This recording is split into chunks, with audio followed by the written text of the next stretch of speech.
What if I told you that saving someone's life could destroy your own? That one desperate warning from a stranger could unravel the most chilling betrayal you have ever witnessed. Tonight you will discover how a homeless man's plea led me down a path where the wealthy prey on each other and justice becomes a luxury only the poor can afford. If you are watching this story unfold, drop a comment below and tell me what you would do if someone warned you about a murder that was about to happen, because what I chose to do next changed everything I thought I knew about courage, loyalty, and the price we pay for doing what is right. The rain hammered Seattle streets like 1,000 angry fists, each drop exploding against the cracked pavement and washing the city's sins toward the storm drains. I had been running my food truck, Alex's Kitchen on Wheels, for 3 years now, parking every night outside the gleaming Emerald Tower where the city's elite lived in their glass castles high above the chaos below. My regulars knew my routine, trusted my food, came to me when the fancy restaurants inside charged $50 for what I sold for $5. The smell of grilled onions and fresh bread mixed with the rain-soaked air, creating the kind of comfort that money could never buy. Yet somehow the night felt different, as if the storm carried whispers of something dark approaching. The homeless man emerged from the shadows between two luxury cars like a ghost materializing from another world, his clothes hanging on his skeletal frame like wet newspapers clinging to a fence. His hair was matted with rain and grime, his face carved hollow by hunger and sleepless nights, but his eyes burned with the kind of desperate clarity that cuts through lies and reaches straight for truth. He pressed himself against my truck's serving window, fingers white with cold, and spoke words that would change the course of my life forever. He said his name was Jons Mitchell, that he had information about the man who lived in the penthouse above us, something that could save a life or end it depending on who chose to listen. I almost turned him away, almost handed him a free meal, and sent him back into the storm like I had done with so many others who came to my window with stories too wild to believe. The smell of alcohol and desperation clung to him like a second skin, and I had learned to recognize the difference between hunger for food and hunger for attention. But something in his voice stopped me, a tremor that spoke of truth buried under layers of pain and fear, the sound of a man who had seen too much and carried secrets too heavy for one person to bear. He told me he had once worked for Victoria Blackstone, the tech billionaire who owned half the buildings in this district, whose wife Eleanor was known throughout the city for her charity work and her perfect smile at every social gathering. The wind picked up as John spoke, sending trash dancing down the empty street like ghosts, performing their final waltz before disappearing into the darkness. He pulled a crumpled piece of paper from inside his soaked jacket, his hands shaking so violently I thought he might collapse right there against my truck. On the paper was an address written in ink that had run slightly in the rain, making the numbers look like they were bleeding into the white background. He pressed the paper into my palm and said I needed to go there tonight, that I needed to see what Eleanor thought no one would ever find, that I needed to witness the truth before it was buried forever under money and lies. I gave him hot soup and black coffee, watching as he devoured both, like a man who had forgotten what warmth tasted like, steam rising from the cup and mixing with his breath in the cold air. He told me more as he ate fragments of a story that made my blood run cold in my veins. He said he had been Eleanor's head of security once, not just some random driver, but the man responsible for keeping her secrets safe before she decided he knew too much and had him framed for embezzlement. He said she was planning something for tonight, something that would make her a widow and the sole heir to one of the largest fortunes on the West Coast, something that would let her step out of her husband's shadow and into the spotlight she had always craved. The rain grew heavier as John spoke, drumming against my truck's metal roof like urgent fingers, tapping out a warning in Morse code. He looked around nervously, eyes darting to every shadow and every parked car, as if Eleanor's reach extended into every corner of the city and no place was truly safe from her surveillance. He told me that Eleanor had cameras everywhere, that she would know he had spoken to me, that she would come for both of us if she discovered what he had shared tonight. But he also said that Victoria Blackstone was a good man who had given him work when no one else would, who had treated him with dignity when the world saw only another piece of human trash, and he could not let her destroy the only person who had ever shown him genuine kindness. The streetlights flickered as Johns finished his meal and prepared to disappear back into the storm, his figure already becoming indistinct in the swirling rain and mist. He looked at me with eyes that held the weight of a man who had made peace with his own destruction, who had chosen to speak truth, knowing it might be the last choice he ever made. He told me that if I went to the address on that paper, I would see Eleanor for who she really was. Not the polished philanthropist the public adored, but the calculating predator who had learned to hunt in designer clothes and five-star restaurants. He said I would have to choose between staying safe in my small world of food trucks and late-night customers, or stepping into a larger game where the stakes were measured in lives rather than dollars. I stood there, holding the address, as Jons shuffled back into the darkness rain, washing his footprints away before they could leave permanent marks on the pavement. Part of me wanted to throw the paper away to pretend this conversation had never happened, to return to my simple routine of serving hungry people and counting the day's earnings. But another part of me, the part that remembered what it felt like to be invisible and ignored, knew I could not walk away from this moment. If there was even a chance that Jons was telling the truth, if Victoria Blackstone really was in danger from the woman who shared his bed, then I had to act regardless of the consequences. I closed my truck early that night, something I had never done in 3 years of business, and walked through the rain toward the address on the blood-stained paper. The building stood in an older part of the city, where urban renewal had not yet reached its windows, dark and empty like the eye sockets of a skull. The door hung partially open as if inviting me inside, or perhaps warning me to stay away, the hinges creaking in the wind with a sound that reminded me of crying. As I stepped across the threshold, the floorboards groaned under my feet, and from somewhere in the darkness above, I heard the sound of voices drifting down like smoke from a fire. Female voices sharp with anger and cold calculation, discussing details that made my stomach clench with understanding.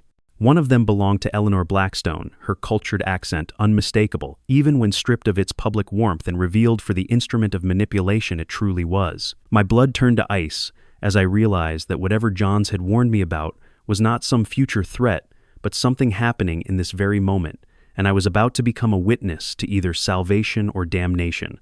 What do you think Eleanor is planning up there in that abandoned building, and would you have followed a homeless man's desperate warning into the darkness? Let me know in the comments below what choice you would have made, and make sure to subscribe to Homeless Stories, because what happens when I climb those stairs will test everything you believe about justice, courage, and the terrible price of truth. The stairs creaked beneath my feet like old bones settling into their final rest, each step taking me deeper into a darkness that seemed to swallow sound and hope alike.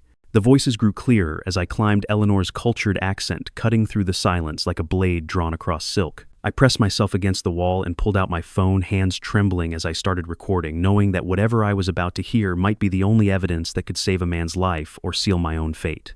Through the gap in a broken door, I could see Eleanor standing beside a table covered with papers, her elegant silhouette outlined against a single bare bulb, speaking to a man whose face remained hidden in shadow. "The accident needs to look completely natural," Eleanor said, her voice, carrying none of the warmth I had heard in her television interviews, replaced instead by the cold efficiency of someone discussing a business transaction rather than a human life. The unknown man responded in a gravelly voice that spoke of cigarettes and violence, telling her that Webb expects clean work with no loose ends that could trace back to either of them. But then Eleanor said something that made my blood freeze in my veins, something that revealed a calculating mind far more dangerous than I had imagined. She said she had been planning this moment longer than Webb knew, that she had been moving pieces into position for years, while everyone underestimated the grieving widow, who only wanted to help the less fortunate. I recorded every word, my phone capturing the conspiracy that would destroy one of Seattle's most powerful families. But even as the evidence mounted in my digital memory, I could feel eyes watching me from the shadows. The floorboard beneath my left foot gave a sharp crack that echoed through the building like a gunshot, and the voices upstairs went silent with the sudden stillness of predators who had detected prey. My heart hammered against my ribs as I realized they knew someone was listening, and I had perhaps seconds before they came looking for the source of that sound. I backed toward the stairs phone, still recording, trying to move with the silence of smoke, while every instinct screamed at me to run. The sound of footsteps above sent me fleeing down the stairs and out into the rain, my lungs burning as I ran through the empty streets toward the familiar safety of my food truck. The recording felt like a live grenade in my pocket, evidence that could topple an empire, but also a target painted on my back in permanent ink. When I finally reached my truck, hands still shaking from adrenaline and fear, I found someone waiting for me in the shadows between two streetlights. Henry Rodriguez stepped into the light rain streaming from his weathered face and said the words that would change everything about my understanding of this city and the wars being fought in its darkest corners. "You look like someone who needs help," Henry said, his voice, carrying the authority of a man who had seen too much and survived too many battles to be easily intimidated. I had seen him around the food truck area before selling tacos from a cart that had seen better decades, but I had never realized there was more to his story than simple street vending. He told me his name was Henry Rodriguez, that he had been watching me for weeks, not with malicious intent, but with the careful attention of someone who recognized a kindred spirit in the endless struggle between those who have power, those who fight for justice. He said he knew the look of a man who had stumbled into something bigger than himself, because he had worn that same expression 3 years ago when his world came crashing down. Henry had been a private investigator, once one of the best in Seattle, according to his former clients, specializing in corporate corruption and cases that required patience, intelligence, and a willingness to dig where others feared to look. But his investigation into police corruption had made him too many enemies in too many important places, and they had destroyed his career with the systematic precision of surgeons removing a cancer. They had revoked his license, frozen his bank accounts, and made sure no legitimate agency would ever hire him again, forcing him to rebuild his life one taco at a time while nursing a hunger for justice that no amount of poverty could extinguish. He said he knew about Webb, had been tracking the corruption network for 3 years, watching and documenting while waiting for the right moment to strike back. The real revelation came when Henry told me about his daughter Carmen, 16 years old, and the brightest light in his carefully controlled world.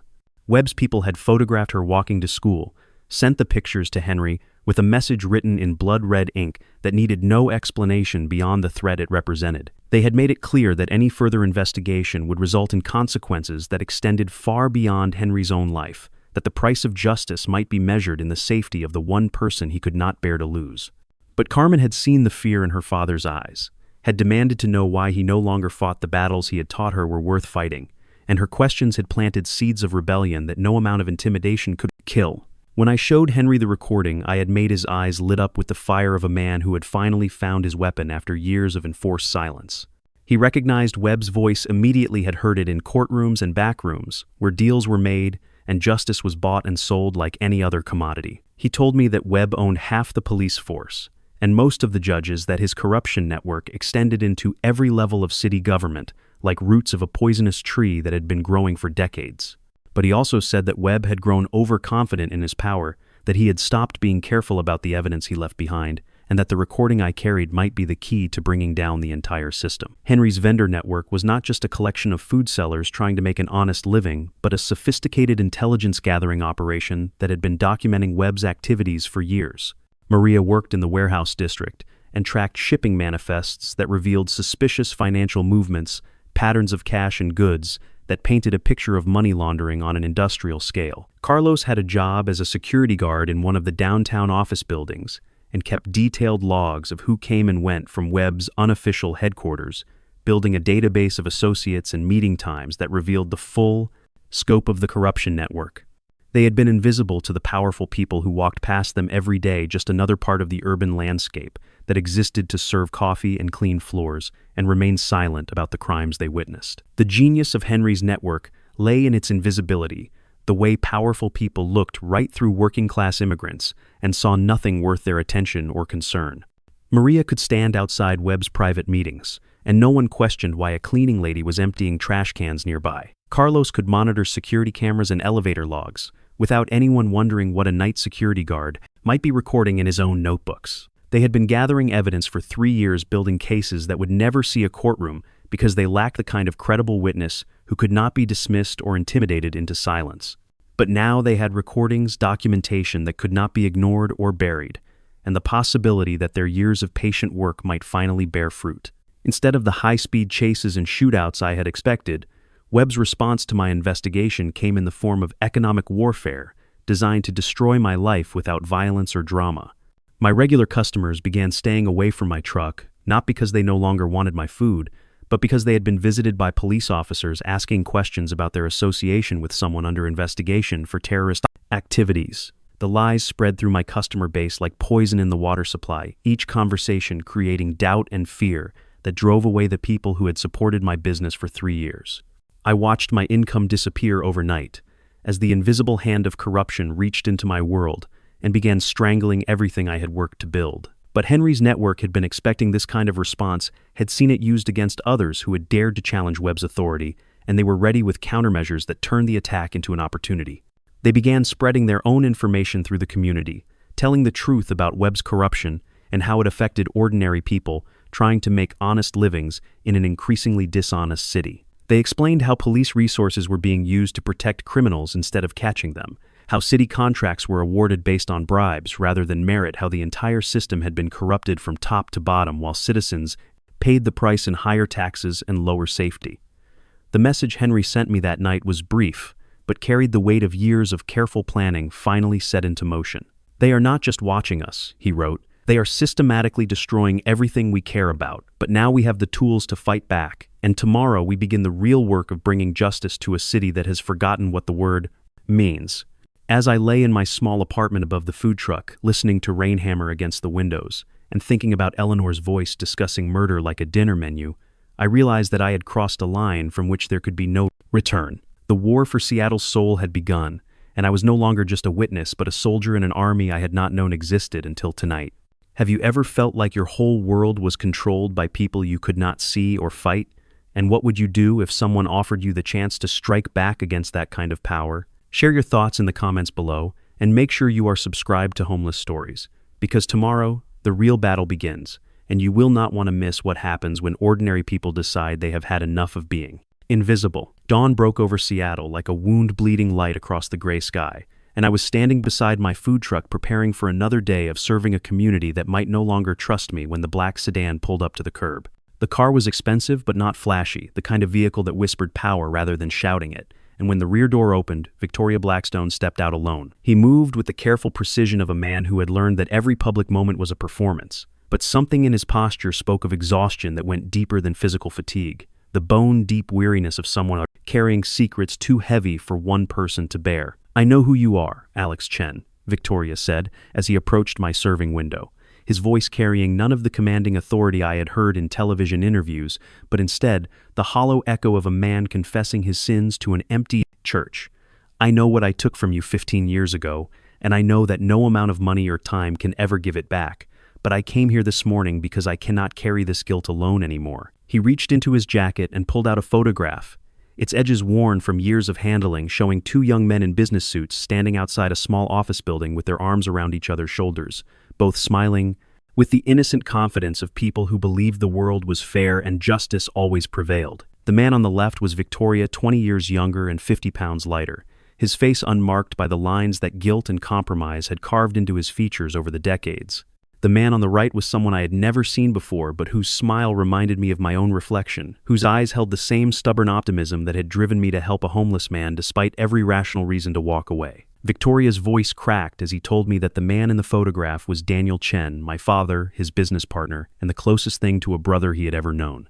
He said they had started their company together with nothing but ideas and determination, working 18-hour days in a basement office while dreaming of changing the world through technology that could connect people across any distance. Daniel was the visionary, while Victoria handled the business side, and for 5 years their partnership had been built on trust so absolute that they never bothered with formal contracts or legal protections. Daniel invented while Victoria marketed, Daniel dreamed while Victoria planned, and together they built something beautiful that attracted the attention of investors who saw profit potential in every line of code. But among those investors was Marcus Webb, already a powerful figure in Seattle's financial community, already corrupt, but not yet the monster he would become, offering money and connections that seemed like salvation but came with strings attached that neither partner fully understood until it was too late. Victoria took me to his office in the Emerald Tower, using a private elevator that bypassed the lobby and the security cameras that recorded every visitor to the building. The office was exactly what I had expected from a tech billionaire, all glass and steel and minimalist furniture that cost more than most people made in a year, but Victoria led me past the impressive desk and the wall of awards to a corner hidden behind a bookshelf that swung open at his touch. Behind it was a small room that felt like a shrine with photographs and mementos, arranged with the care usually reserved for religious artifacts, and at the center was a memorial dedicated to Daniel Chen that took my breath away. Fresh flowers sat beneath a framed photo of my father working at a computer, his face lit by the glow of a screen displaying code that would eventually become the foundation of Victoria's empire. Beside it was the prototype of Daniel's last invention, a communication device that could have revolutionized emergency response systems if he had lived to see it completed. There were printouts of emails between the two partners discussing not just business but family dreams, fears, the kind of correspondence that revealed a friendship deeper than blood. And in the corner, barely visible unless you knew to look for, it was a baby photo that Daniel had kept on his desk, a picture of his infant son with a note on the back written in my father's handwriting that simply said, Alex, age 6. Months, the future engineer.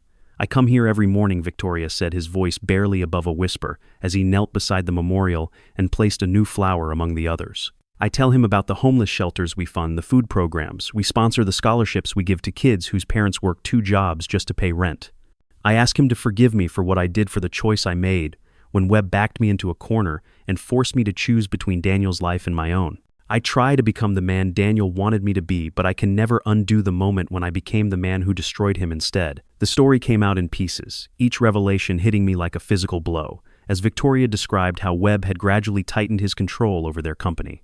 It started with seemingly innocent requests for information about their clients and contracts, then escalated to demands for access to their technology for purposes that violated both the law and their ethical standards. When Daniel discovered that Webb was using their communication systems to coordinate drug shipments and money laundering operations, he had threatened to expose everything to the authorities, not understanding that Webb's corruption extended deep into those same authorities and that justice was a luxury they could no longer afford. Webb had given Victoria 24 hours to silence Daniel permanently, or watch as fabricated evidence destroyed both their lives and their families, leaving them bankrupt and imprisoned, while Webb claimed their technology as compensation for their imaginary crimes against him. Victoria had chosen survival over principle, betrayal over brotherhood, sending his best friend to a meeting that was actually an ambush where hired killers made Daniel's death look like a random carjack gone wrong. The guilt had eaten at Victoria for 15 years, driving him to build an empire dedicated to helping the kinds of people Daniel had always cared about,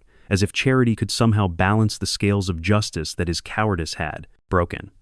The door to the memorial room opened behind us, and Jons Mitchell stepped inside, moving with the careful quiet of a man who had learned to walk through dangerous places without making noise. His face was bruised and swollen from the beating Webb's men had given him the night before, but his eyes were clear and focused with the intensity of someone who had finally found the courage to face his own demons.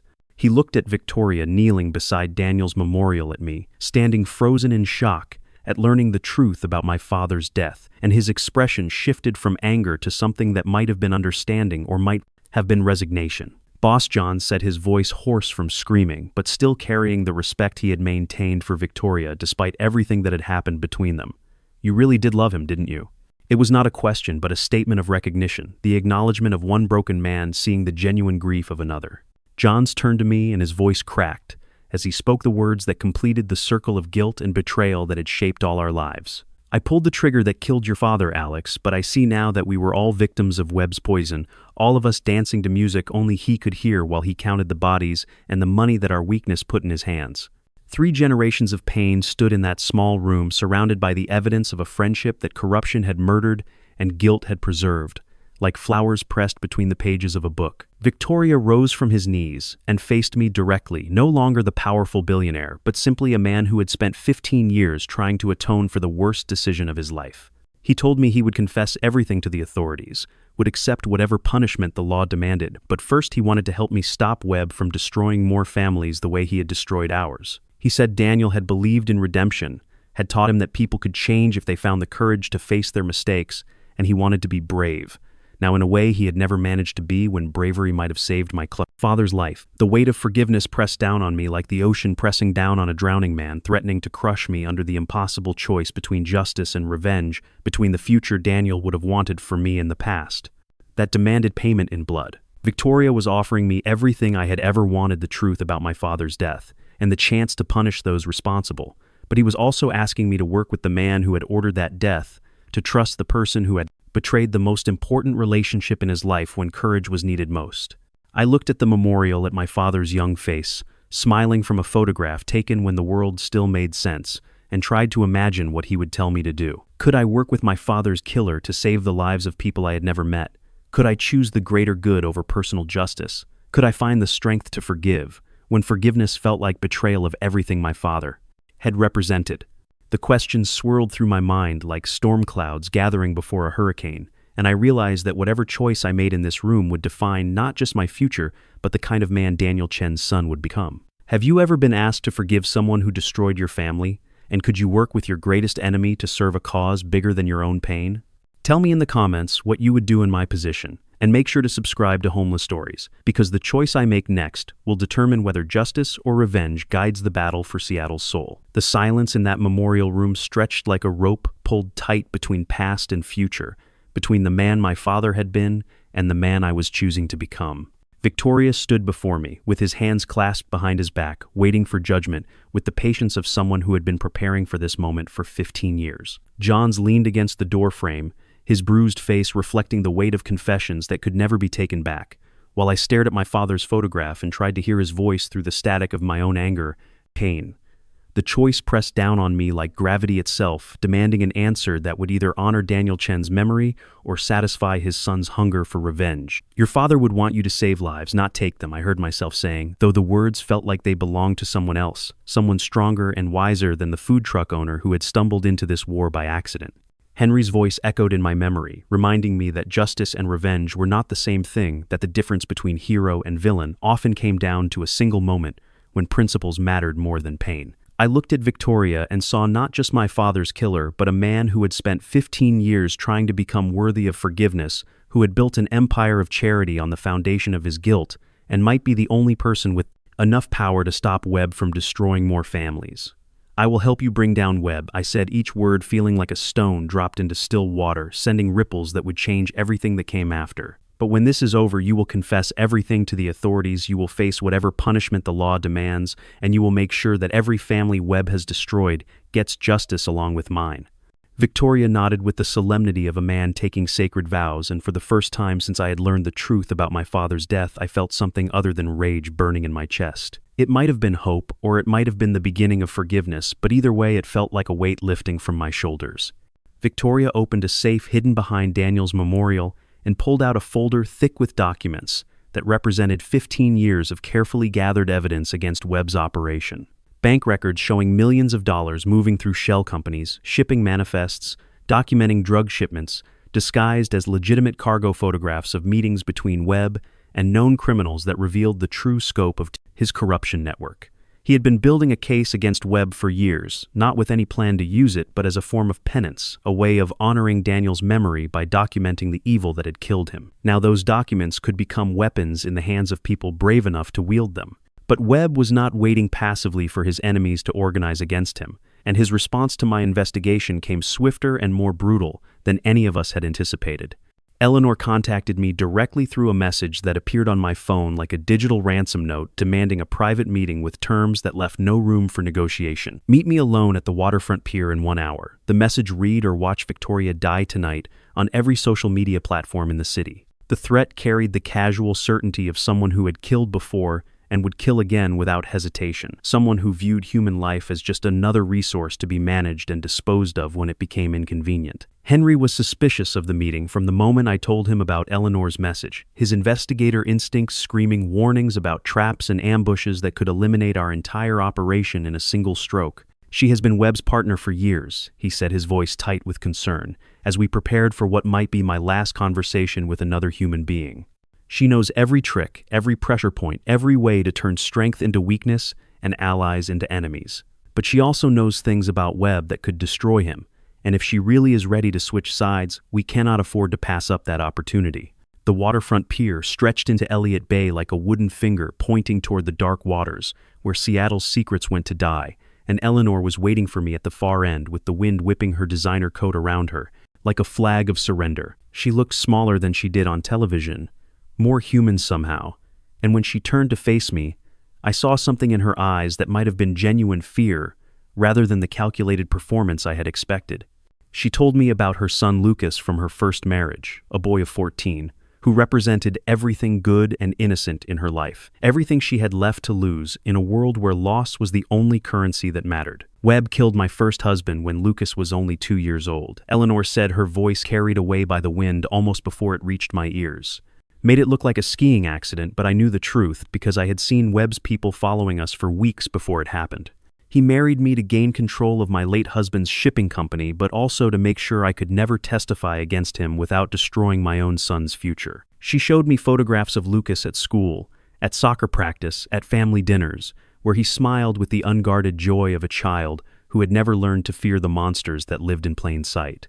Eleanor's story unfolded like a map of 15 years. spent walking on tightropes above an abyss, maintaining the perfect facade of a philanthropic socialite while secretly documenting every crime Webb committed through her access to his personal files and private conversations. She had evidence that could destroy him completely, recordings and documents that revealed not just the local corruption, but connections to international money laundering operations that involved politicians and businessmen across 3 continents.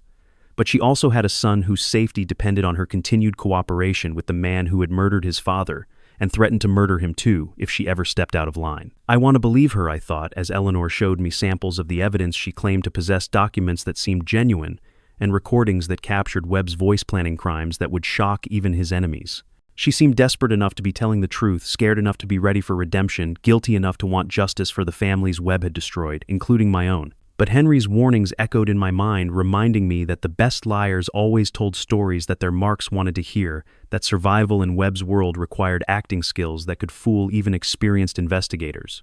The meeting ended with Eleanor promising to deliver her complete evidence file within 24 hours, but only if I could guarantee her son's safety and her own protection from Webb's retaliation. She gave me a phone number that would reach her directly, and a code word that would signal when the transfer was ready to begin.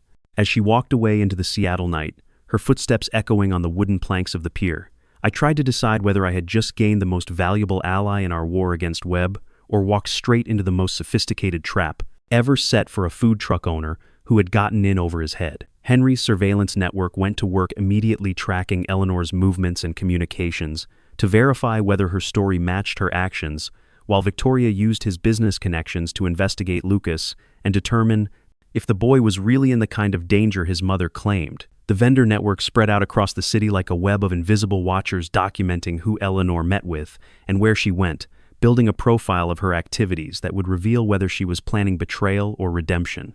But even as we gathered intelligence and prepared for her promised delivery, none of us could shake the feeling that we were missing something crucial about Eleanor's true motivations. The answer came from Maria, who had been watching Eleanor's financial activities through her access to shipping and banking records in the warehouse district where she worked. Eleanor was not just gathering evidence against Webb. Maria reported through encrypted messages that Henry had taught her to send. She was also liquidating assets and moving money through offshore accounts in a pattern that suggested preparation for either a very long trip or a very final solution to her problems with Webb.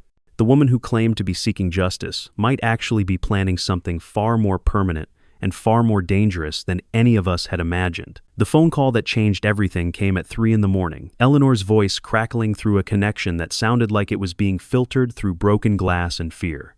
"They know," she whispered, her careful composure finally cracking under the weight of whatever had happened in the hours since our meeting. "Webb knows about our conversation, knows about the evidence, knows about everything. They have Lucas, they have my son, and they are going to kill him unless I deliver all of you to them within the next 6 hours." The trap had been sprung not on us, but on Eleanor herself, and suddenly her desperate offer of alliance made perfect sense as the action of a mother who would do anything to save her child's life.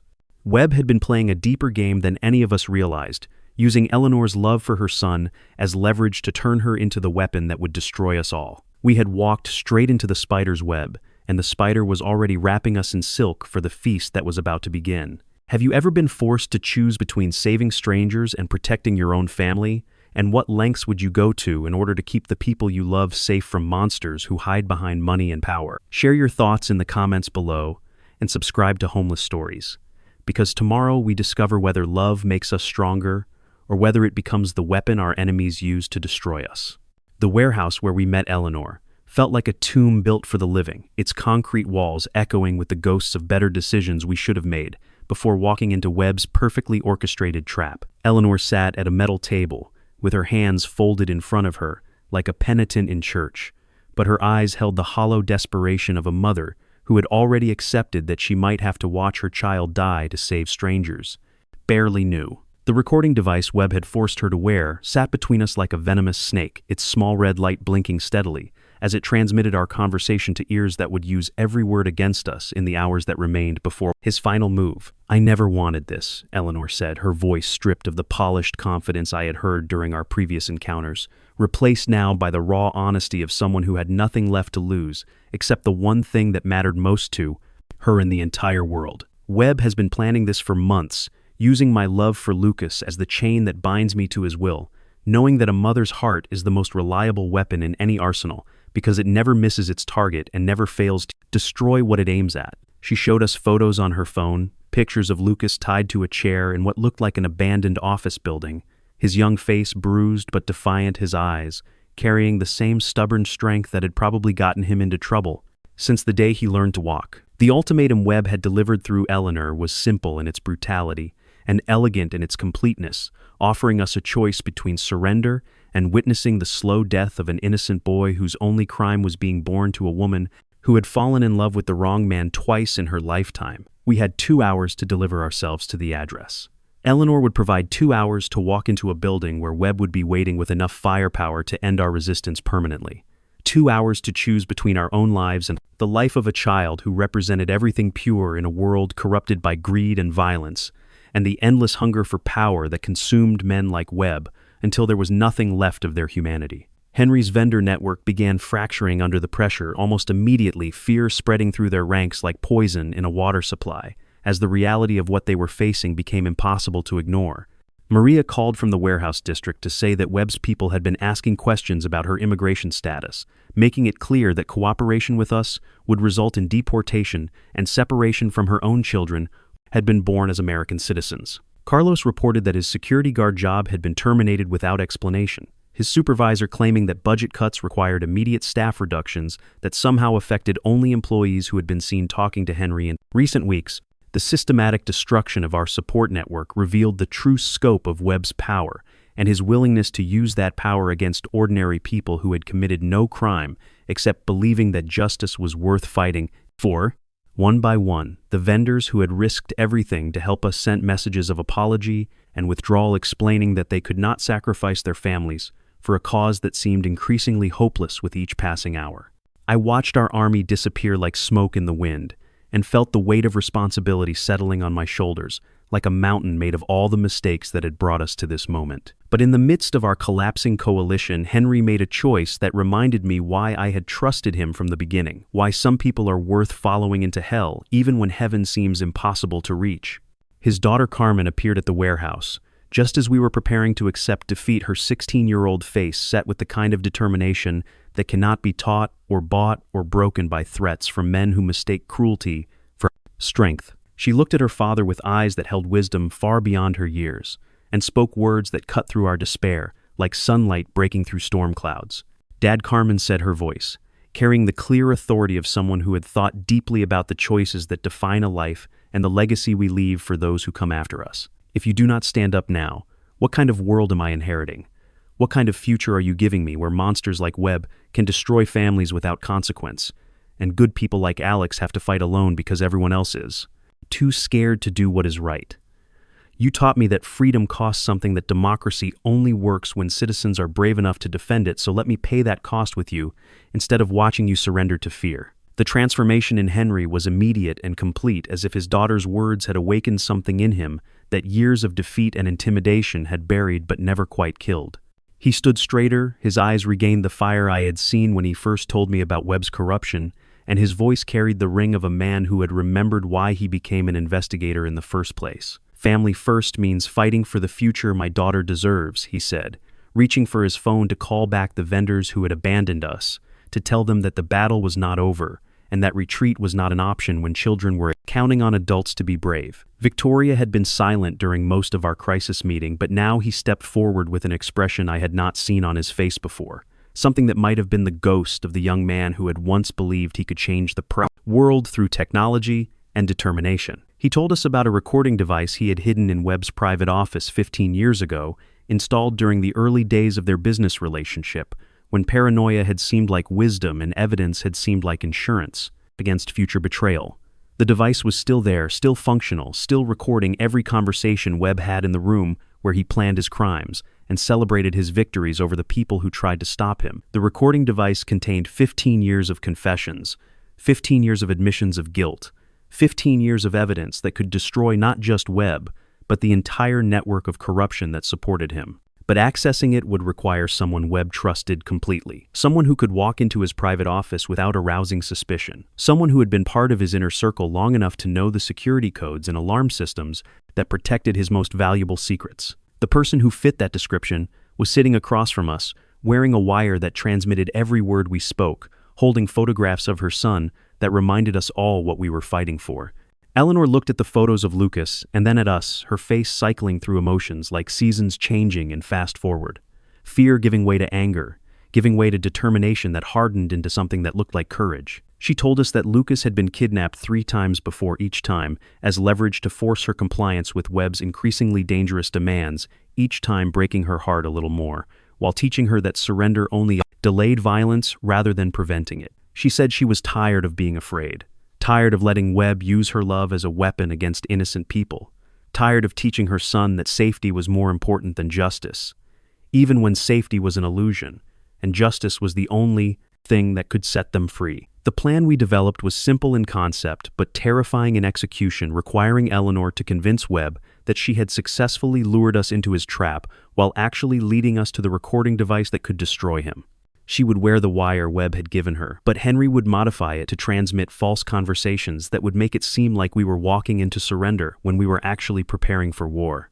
Victoria would use his business connections to evacuate Lucas from Webb's custody, while Eleanor distracted her captor with the promise of delivering his enemies bound and helpless to his mercy.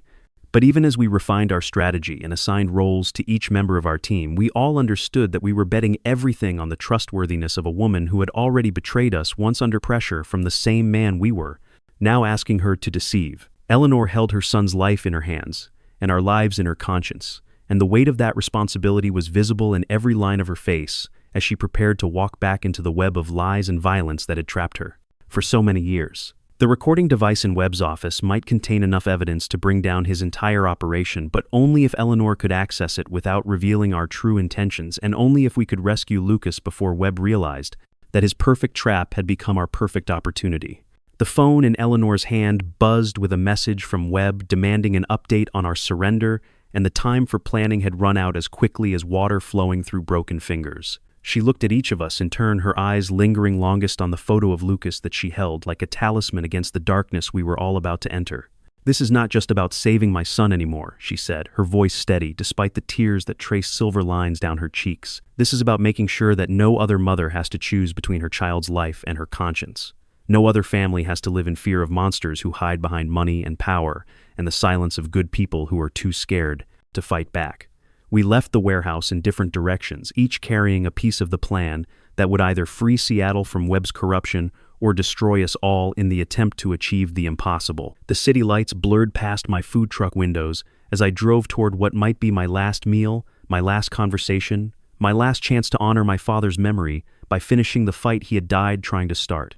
Have you ever had to trust someone who had already betrayed you? And would you risk everything you had built to save a child you had never met from a monster you might not be able to defeat? Tell me in the comments what you would do if the only way to win required trusting your enemy. And subscribe to Homeless Stories, because what happens next will determine whether courage is stronger than fear or whether some battles are too big for ordinary people to win. The abandoned office building rose from the Seattle Industrial District like a monument to broken dreams, its windows dark and empty as the eye sockets of a skull that had been picked clean by scavengers who fed on failure, desperation. Eleanor led us through the shadows toward what we believed would be our final confrontation with Webb, her footsteps echoing on wet concrete with the rhythm of a funeral march played in a minor key that spoke of endings rather than beginnings. The wire Henry had modified hung around her neck like a technological rosary, transmitting false conversations about our surrender, while her real voice whispered prayers that only she could hear, prayers for forgiveness and strength, and the slim chance that love might prove stronger than fear when the last cards were played. But as we approached the building, something in Eleanor's posture changed. Her shoulders, straightening with a confidence that seemed out of place for someone walking into what should have been the most terrifying moment of her life. She stopped walking and turned to face us with an expression I had never seen before, her carefully maintained mask of desperate motherhood slipping away to reveal something cold and calculating beneath something that made my blood freeze, in recognition of how completely we had been deceived. The woman who had claimed to be Webb's victim, who had shown us photographs of her kidnapped son, who had begged for our help in saving the child. She claimed to love more than her own life, was not the ally we had believed her to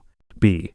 "I have been planning this longer than Webb knows," Eleanor said, her voice carrying none of the trembling fear we had heard in our previous meetings, but instead the calm satisfaction of someone whose long game was finally reaching its Inevitable conclusion. Lucas is not in danger because Lucas is not even in the country. He has been safely attending boarding school in Switzerland for the past 2 years, while I used his imaginary kidnapping to manipulate all of you into exactly the position I needed you to occupy. She pulled a different phone from her coat, one that none of us had seen before, and showed us recent photos of a healthy, smiling teenage boy skiing down mountain slopes with friends who had no idea their classmate's mother was orchestrating a war 3,000 miles away. The recording device Victoria had told us about was real.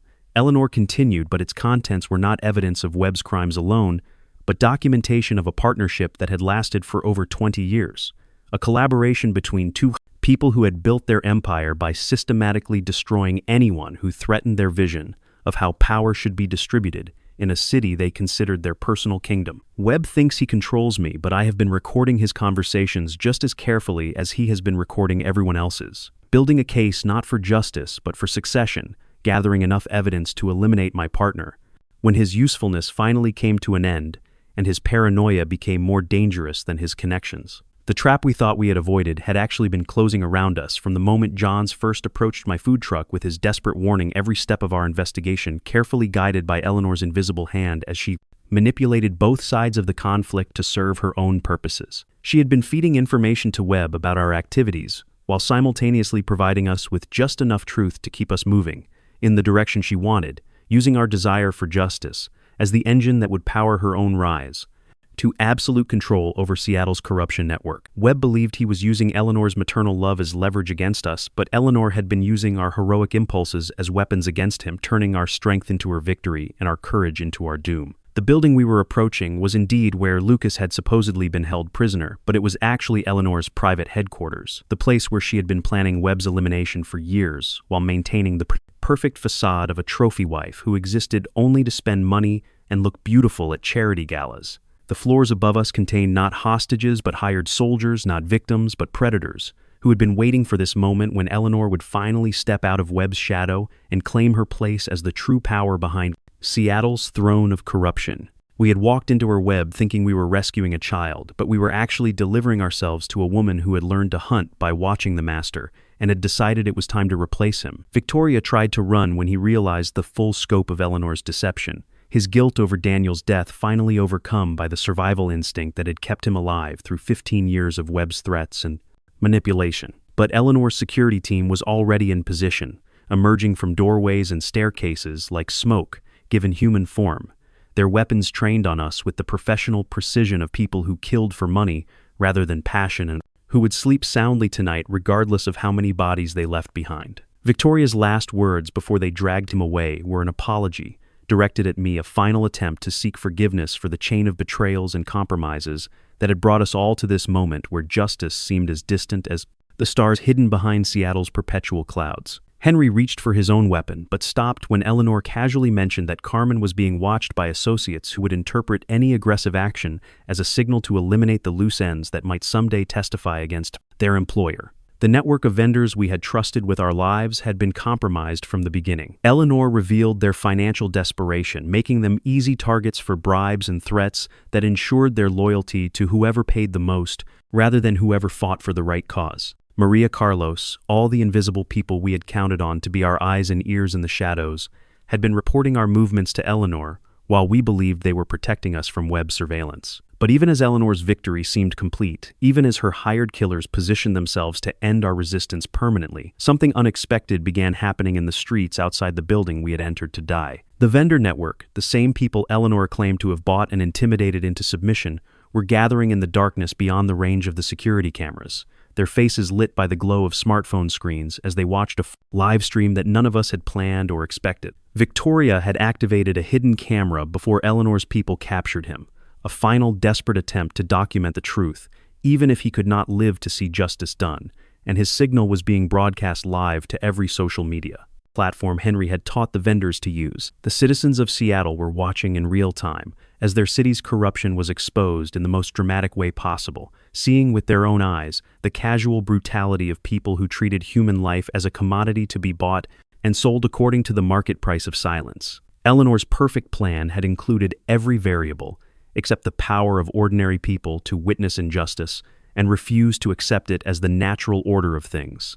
the tendency of communities to rally around shared values when those values were threatened by forces that seemed too powerful to defeat. The invisible people she had dismissed as insignificant were becoming visible through the magic of viral media, their combined voices growing louder than the money and weapons Eleanor had counted on to ensure her victory. Carmen Rodriguez appeared on the live stream, her young face filled with the kind of moral clarity that cuts through complexity in politics and the endless justifications people use to avoid doing what they know is right. She spoke directly to the camera with words that would be shared millions of times before the sun rose over Seattle, words that transformed a local crime story into a national conversation about power and corruption and the responsibility of citizens to protect each other from predators who hide behind wealth and influence. "My father taught me that democracy only works when ordinary people are brave enough to defend it," she said, her voice carrying across the city like a bell calling the faithful to action.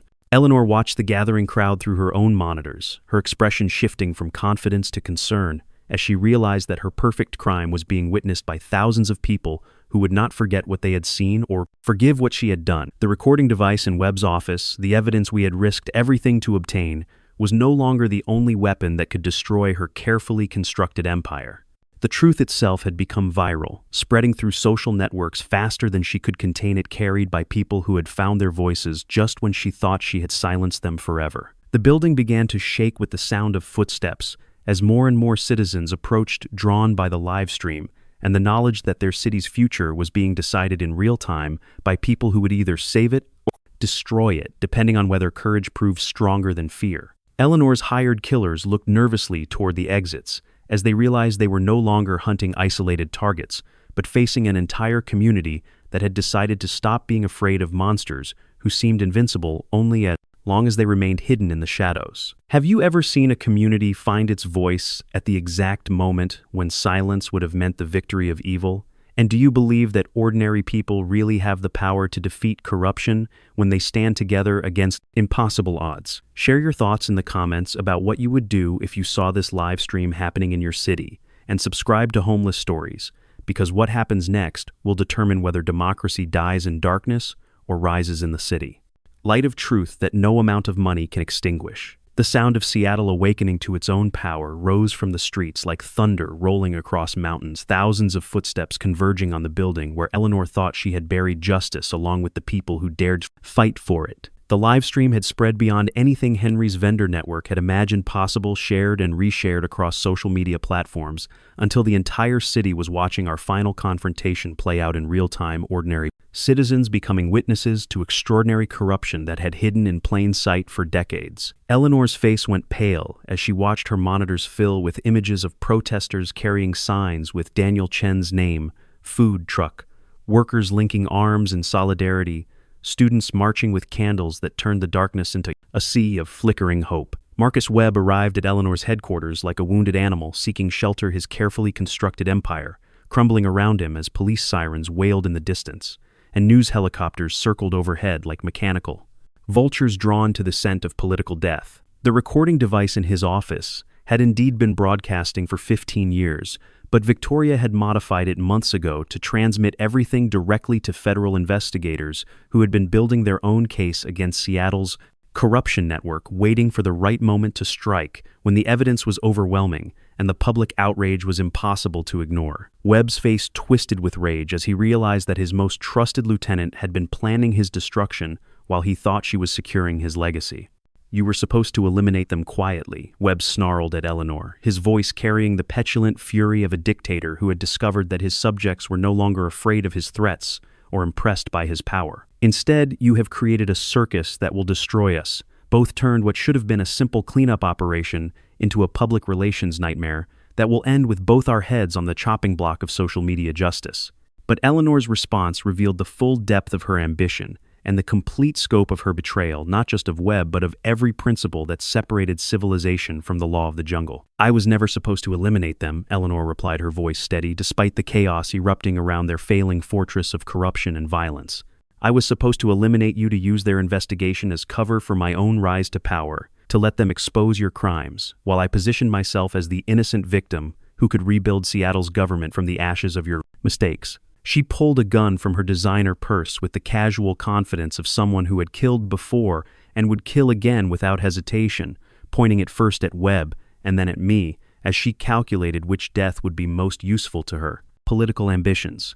But before Eleanor could fire the shot that would have silenced Webb's confession forever, Victoria appeared in the doorway like a ghost, returning to settle unfinished business with the living. He was bleeding from wounds Eleanor's security team had inflicted during his capture, but his eyes burned with the clarity of a man who had finally found the courage to finish what his cowardice had started 15 years ago when he chose survival over justice and betrayal over brotherhood.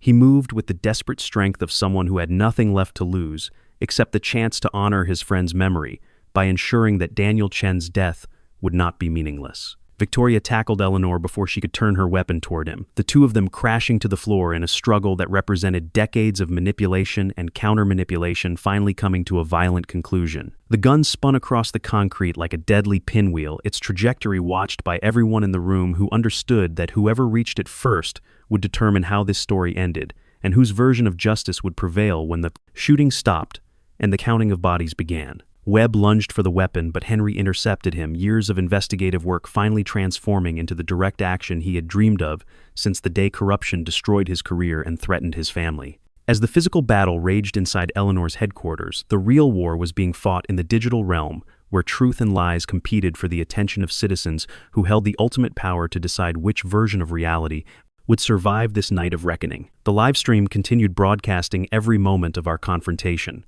Carmen's voice providing commentary that turned complex political corruption into a simple story of good versus evil that even children could understand. Remember, her words cut through the noise and confusion like a sword made of moral clarity, explaining to viewers that they were watching democracy defend itself against the cancer that had been eating it from within. Victoria's final act of redemption came when he activated the building's fire suppression system, flooding Eleanor's headquarters with water that shorted out her communications equipment and scattered her hired security team, like rats fleeing a sinking ship. The evidence stored in her private servers began uploading automatically to cloud storage accounts that Henry had prepared for exactly this moment, 15 years of recorded confessions and financial records spreading across the internet, faster than any amount of money or violence could stop them. Eleanor screamed in rage as she watched her life's work of carefully constructed lies dissolve in the digital rain that washed away her power, like makeup running down the face of a failed actress. The police who finally entered the building were not the corrupt officers who had been protecting Webb's operation for years, but federal agents whose investigation had been running parallel to our amateur efforts. Professional law enforcement officers who had been waiting for public sentiment to turn against the corruption they lacked the political support to prosecute. The livestream had provided that support in the most dramatic way possible, creating a wave of public outrage that made it impossible for politicians to continue protecting criminals whose crimes had been witnessed by millions of voters who would remember everything when Election Day arrived. Eleanor made one final desperate attempt to escape justice by claiming that she had been Webb's victim all along, that every crime she had committed was the result of threats against her imaginary kidnapped son that she deserved. Sympathy rather than punishment for the elaborate deception she had maintained for decades. But the evidence uploaded from her own servers told a different story, revealing bank accounts in her name filled with money stolen from city contracts, recorded conversations where she planned murders with the casual efficiency of someone, ordering coffee photographs of meetings with international criminals who had helped her launder Webb's drug profits through legitimate businesses across 3 continents. Webb tried to run when he realized that his empire had collapsed completely, that every ally he had bought with bribes and threats was now distancing themselves from his radioactive reputation as fast as political calculation could carry them. But the crowd outside had grown too large to escape thousands of citizens who had been inspired by Carmen's speech and Victoria's sacrifice to claim their own small piece of the justice that had been denied to them for so many years. They formed a human chain around the building, not with violence, but with the patient determination of people who had decided that their city would no longer be ruled by fear and corruption and the silence of good people who were too scared to demand better from their leaders. Jons Mitchell emerged from the shadows where he had been hiding since Eleanor's people had beaten him for talking to me outside my food truck, his face still bruised but his spirit unbroken by the violence that had tried to silence his testimony. He walked up to Webb as the federal agents were placing him in handcuffs, and spoke words that carried the weight of 15 years of guilt and the promise of redemption that comes when truth finally defeats the lies that have buried it. Daniel Chen was a good man who deserved better than the death you forced me to give him, John said, his voice steady despite the emotions that threatened to overwhelm him. But his son is a better man who chose forgiveness over revenge and justice over silence, and that choice has saved more lives tonight than either of us destroyed all those years ago. The sun rose over Seattle as the last of Eleanor's hired security team was arrested, and the final pieces of evidence were secured by investigators who would spend years untangling the web of corruption that had strangled their city for decades. My food truck sat in the morning light like a monument to the power of ordinary people to change extraordinary circumstances, surrounded by vendors and citizens who had discovered that democracy was not something that happened to them, but something they could make happen when they found the courage to act on their values rather than their fears. Carmen Rodriguez stood beside her father, her young face glowing with the satisfaction of someone who had helped write a new chapter in her city's story, who had proven that age was no barrier to moral leadership when the cause was just, and the need was great. Victoria Blackstone kept his promise to confess everything to the authorities, pleading guilty to charges that would send him to prison for the rest of his life, while ensuring that the community programs he had built in Daniel's memory would continue operating under new management that would honor their original purpose. His final act as a free man was to transfer ownership of those programs to a foundation managed by people from the vendor network, turning the monuments to his guilt into instruments of ongoing justice that would serve Seattle's most vulnerable citizens for generations to come. He told me that Daniel would have been proud of the man his son had become, that forgiveness was the greatest gift one human being could give to another, that redemption was always possible for people brave enough to face their mistakes and strong enough to do better. 1 year later, I still run my food truck through the streets of Seattle, but now it serves as more than just a mobile restaurant for hungry workers who cannot afford overpriced meals in corporate cafeterias. It has become a symbol of community organizing and citizen activism, a rolling reminder that ordinary people have extraordinary power when they choose to exercise it on behalf of justice rather than personal gain. The annual Daniel Chen Justice Day brings together vendors and activists and politicians who compete to show their commitment to the transparency and accountability that my father died, fighting for, turning his death into a celebration of the values that made his life meaningful. Henry Rodriguez opened a private investigation firm that specializes in protecting immigrant families from the kind of corruption that had threatened his own daughter, while Carmen won a scholarship to study journalism, with the goal of becoming the kind of reporter who holds powerful people accountable to the communities they claim to serve. Maria and Carlos and dozens of other vendors have become certified community organizers, trained in the legal and political skills they need to continue fighting for justice long after the cameras stop rolling and the headlines move on to other stories that capture the public imagination for their brief moment in the spotlight of social media attention. A single food truck became the radio station for an entire city, proving that when ordinary people find their voice, even the most powerful must listen to the demands of citizens who refuse to be silent in the face of injustice. The invisible people who had been dismissed as insignificant discovered that their combined voices could topple empires built on money and fear, and the assumption that regular folks would never organize effectively enough to challenge the systems that oppress them. Eleanor sits in federal prison, serving a life sentence without parole, while Webb died of a heart attack 6 months into his own prison term, his body finally succumbing to the stress of facing consequences he had spent decades avoiding, through bribes and threats and the corruption of everything decent in public service. The story of how a homeless man saved a billionaire and revealed a wife's darkest secret has become legend in Seattle, told and retold in community centers and coffee shops and classrooms, where children learn that heroes are not born, but made through the choices ordinary people make when they decide that justice matters more than safety and truth matters more than comfort. Every day, new food trucks join the network of mobile community centers that serve both meals and hope to neighborhoods that had been forgotten by politicians who thought poor people did not vote and working families did not matter and the people did not matter. Grand calculations of electoral politics and campaign fundraising. What small action in your community could spark the kind of change that transforms a city? And how will you use your voice to stand up for justice when the moment comes for ordinary people to do extraordinary things? Share your plans in the comments below, and remember that every revolution begins with someone brave enough to say that things do not have to stay the way they are, that citizens have power when they choose to use it, that democracy is not a spectator sport, but a call to action for anyone who believes in the possibility of a better world for their children and their neighbors and themselves. Subscribe to Homeless Stories for more tales of ordinary heroes who changed everything by refusing to accept injustice as the natural order of things. And remember that your story could be next when you decide that silence is not an option. And courage is not optional, and justice is not negotiable in a nation that promises liberty and equality for all.